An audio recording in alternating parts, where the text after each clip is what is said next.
Hello everyone, welcome back to my channel. आज की video में हम करेंगे नेक्स्ट 20 क्वेश्चन। पर वीडियो हम 20 क्वेश्चन ही कर रहे हैं क्योंकि क्वेश्चन इतने भी इजी नहीं है। और ऑब्वियसली कि कंप्यूटर को आपने थ्योरेटिकल या फिर एज ए मेन सब्जेक्ट शायद नहीं पढ़ा होगा मेरे हिसाब से। तो कंप्यूटर को समझना बहुत जरूरी है, बजाय उसको कि भाई करते चले जा रहे हो करते चले जा रहे हो। हर एक चीज का आपको पता होना चाहिए। मैं ब्रश का यूज तो कर रही हूँ, आप मुझे बताना मैं ये दिख रही है ब्रश या नहीं दिख रही। बाकी मैं ब्रश का यूज कर रही हूँ किसी चीज को हाईलाइट करने के लिए। 121 क्वेश्चन से स्टार्ट करते हैं। इसमें लिखा है कि आप सेल्स में एक रेंज में 11 से 30 के बीच के नंबरों को पीले रंग में हाईलाइट करना चाहते हैं। मान लो कि आप स्कूल में एक टीचर हो और आपने ना रिजल्ट बनाना है। रोल नंबर 11 से लेकर रोल नंबर 30 तक के बीच के जो नंबर है ना, उनको हाईलाइट करना है आपको येलो कलर से। एमएस एक्सेल 2010 में निम्न में से कौन सी कमांड अपनी वर्कशीट में महत्वपूर्ण वैल्यूज को देखने के लिए हाईलाइट करने में आपकी मदद करेगी? एमएस एक्सेल, एमएस वर्ड और पावर पॉइंट 2010 वाला जरूर पढ़ के जाना है। यहाँ पे कौन सी चीज हेल्प करेगी? ये करेगी conditional formatting.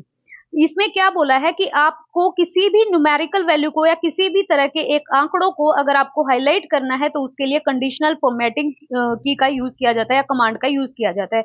Option A will be correct here. आपके पास एक सेल में लंबा सा टेक्स्ट लिखा है, आप चाहते हैं कि ये टेक्स्ट कई लाइनों में दिखाई दे और आप एमएस एक्सेल 2010 में इसको किस तरह से सिलेक्ट करेंगे? पहला है कि व्यू पे जाओ, पेज ब्रेक करो, प्रीव्यू कर दो। फिर है पेज लेआउट पे जाओ और ब्रेक पर क्लिक करो। फिर है अलाइनमेंट ग्रुप में होम पर क्लिक करो, या इनमें से कोई नहीं। यदि आपको एक काफी बड़ा सा आपको टेक्स्ट दिखाना है, फाइल को कई लाइनों में दिखाना है, तो आपको टेक्स्ट को सिलेक्ट करना है। अलाइनमेंट के उसको होम पर क्लिक करते हैं, उसके बाद रैप टेक्स्ट को सिलेक्ट करना है। रैप होना क्या होता है कि आपने कोई लाइन लिखी, यहाँ पे लाइन खत्म हो गई, फिर दोबारा लाइन स्टार्ट हो गई। रैप मतलब ये जो हमारी जगह होती है ना, ये वाली छोड़ने की, जो हम छोड़ देते हैं पेज के बीच बीच में लिखते हैं, वो वाली चीजें। तो यदि एक लंबे टेक्स्ट फाइल को आपको कई लाइन में दिखाना है तो इसके लिए आपको टेक्स्ट को सेलेक्ट करना पड़ेगा, अलाइनमेंट के होम पर क्लिक करना पड़ेगा और उसके बाद रैप टेक्स्ट को सेलेक्ट करना होता है।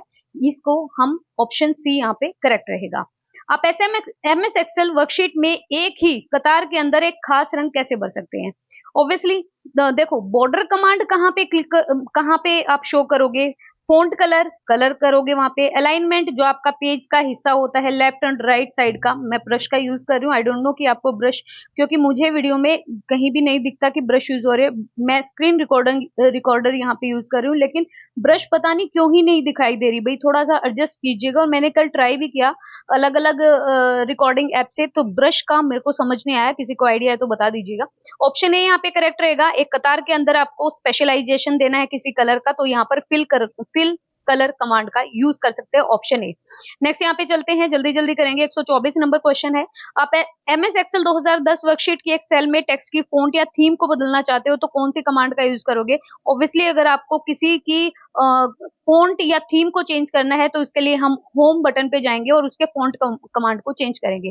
फॉन्ट का साइज, उससे तो अक्षर का साइज छोटा बड़ा होगा। फॉन्ट का कलर, आप कलर चेंज हो जाएगा। अलाइनमेंट अलग कमांड है। लेकिन अगर आपको फॉन्ट की फेस, उसका थीम ही चेंज करना है तो फिर आप क्या करोगे? फॉन्ट कमांड का यूज करोगे। ऑप्शन ए यहाँ पे सही रहेगा। एमएस एक्सेल 2010 के अकॉर्डिंग अगर एक सेल में टेक्स्ट की थीम बदलनी है तो होम टैब पर फॉन्ट कमांड का यूज करोगे। फ्रंट नहीं लिखना है भैया, यहाँ पे फॉन्ट आएगा FONT। ठीक है, इस फ्रंट को सही कर लीजिएगा, FONT आएगा। फॉन्ट कमांड को सिलेक्ट करेंगे। निम्न में से कौन सा व्यू आपके लैपटॉप पर स्पीकर नोट्स के साथ अपनी प्रेजेंटेशन को देखने में आपकी मदद करता है, जबकि उसी दौरान आपके जो दर्शक हैं एक प्रोजेक्ट पर उसी प्रेजेंटेशन को नोट्स के बिना देखते हैं?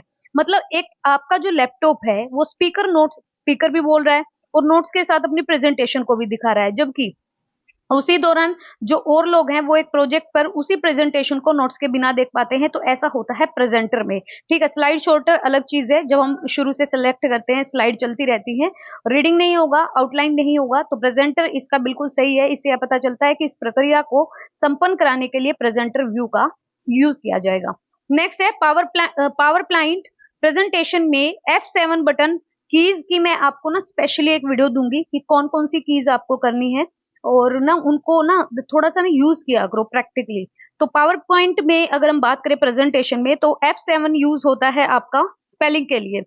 ठीक है, पावर पॉइंट में प्रेजेंटेशन में F7 बटन का यूज होगा स्पेलिंग को चेक करने के लिए कि आपकी स्पेलिंग सही है या नहीं, और F7 पर एक टैप स्पेलिंग डायलॉग बॉक्स दिखाई देगा जिससे आप अपनी प्रस्तुति मतलब जो भी प्रेजेंटेशन बना रहे हो आप पावर पॉइंट पे, इसमें आपकी जो स्पेलिंग मिस्टेक्स हैं उसको आसानी से आप पहचान लोगे। ठीक है, तो F7 स्पेलिंग के लिए यूज होता है।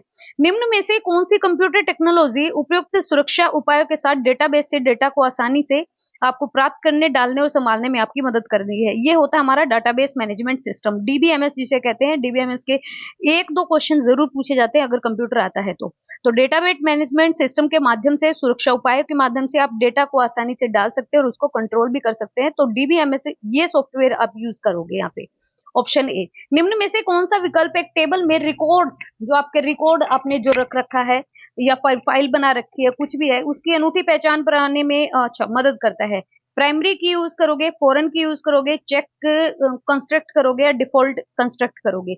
इसमें किसी भी टेबल्स में अगर आपको रिकॉर्ड को एक स्पेशलाइजेशन में रखना है, अनूठी पहचान बनाने के लिए रखना है, तो प्राइमरी की का यूज करेंगे। और प्राइमरी की में आप डुप्लीकेट या नल मानों का उपयोग नहीं किया जा सकता, तो इसमें नल का यूज नहीं कर सकते, डुप्लीकेट का यूज नहीं कर सकते। इसके लिए आप प्राइमरी की कंस्ट्रक्ट का यूज करोगे। ये आप याद रखिएगा, ऑप्शन ए करेक्ट रहेगा।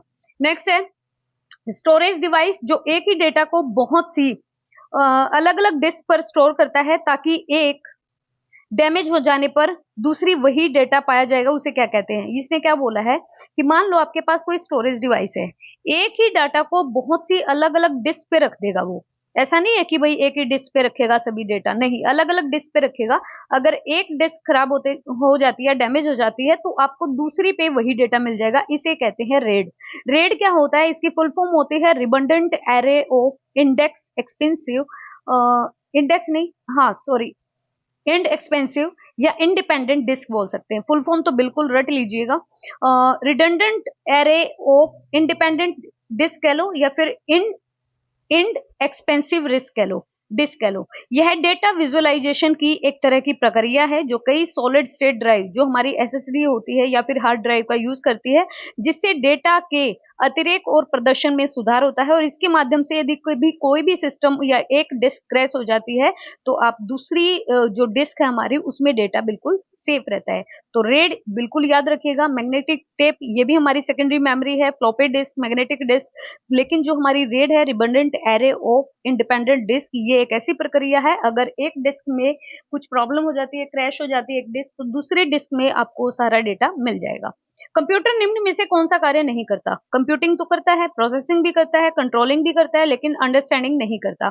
ये थोड़ी पता है कंप्यूटर को कि आप क्या पूछना चाहते हो, वो तो वही रिजल्ट देगा जो आपने वहां पे कीवर्ड से एंटर किया है। मतलब कीवर्ड से जो भी आप डाल रहे हो चीजें, तो वो प्रोसेस करके वही तरह का रिजल्ट देगा। आप डाल रहे हो 2+2 कितने होते हैं, तो वो 4 ही दिखाएगा, वो कुछ ऐसा अलग से कोई जापानीज लैंग्वेज में नहीं दिखा देगा। तो अंडरस्टैंडिंग नहीं होती, ऑप्शन डी यहाँ पे करेक्ट रहेगा। Dash is the process of the changing the appearance of text and making presentation easier to read. Obviously इसने पूछा है कि टेक्स्ट की बनावट को चेंज करना है और प्रस्तुति को पढ़ने के लिए आसान बनाने की प्रक्रिया क्या है? उसमें ग्राफिक ऐड करना, उसका फॉर्मेटिंग करना, एडिटिंग करना है, प्रेजेंटेशन करना। तो किसी भी टेक्स्ट की बनावट को, आप उसकी लिखाई को चेंज करना चाहते हो और प्रस्तुति को पढ़ने के लिए आसान बनाने की जो प्रक्रिया होती है उसे कहते हैं फॉर्मेटिंग। ऑप्शन बी यहाँ पे बिल्कुल करेक्ट रहेगा। एडिटिंग होता है कि आप किसी चीज को मिटा के उसमें कुछ और ऐड करना चाहते हो। प्रेजेंटिंग तो आपका प्रस्तुतिकरण ही होता है। तो फॉर्मेटिंग क्या होता है? किसी टेक्स्ट की बनावट को आप चेंज करना चाहते हो और उसकी प्रस्तुति को पढ़ने के लिए आसान बनाने की प्रक्रिया को फॉर्मेटिंग कहते हैं। नेक्स्ट है in Excel dash error occurs when the cell reference is invalid. कि एक्सेल में आपको कोई त्रुटि होती है तो सेल जो है हमारी वो इनवैलिड रेफरेंस देती है। ये किस तरह का होगा? क्या ये हैशटैग DIVIO एक्सक्लेमेटरी साइन होगा?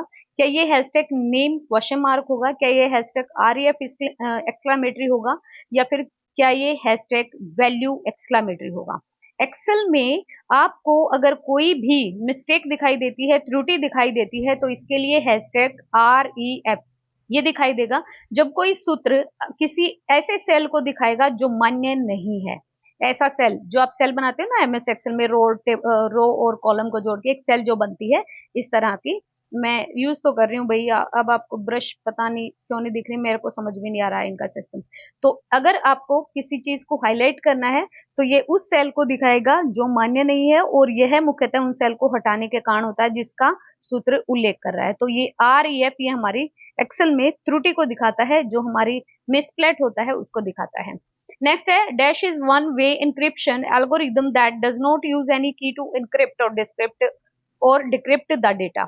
एक ऐसा रास्ता जो कि कूटखंड एल्गोरिदम है और जो डाटा को कूटबंद या कूट खोलने के लिए किसी कुंजी का प्रयोग नहीं करते। इसे क्या कहते हैं? सिमेट्रिक क्रिप्टोग्राफी, या फिर पब्लिक कुंजी क्रिप्टोग्राफी, या सीक्रेट कुंजी क्रिप्टोग्राफी, या फिर ऑप्शन है आपका लास्ट कि हैश फंक्शन, हैश प्रकार्य। इसका ऑप्शन डी यहाँ पे करेक्ट है। कैसे?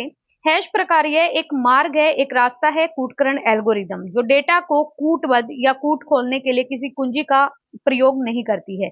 ये एक तरह का मैथमेटिकल फंक्शन है जिसका यूज किसी पाठ के लिए या किसी संख्या को सूची से मूल्य उत्पन्न करने के लिए किया जाता है। तो ध्यान रखिएगा, हैश फंक्शन का यूज हम मैथ में करते हैं। ये एक तरह का एक मार्ग है, कूटकरण एल्गोरिदम है जो डेटा को कूटबंद करने या कूट खोलने के लिए किसी कुंजी का प्रयोग नहीं करती। बाकी तीनों करती हैं लेकिन ये नहीं करती।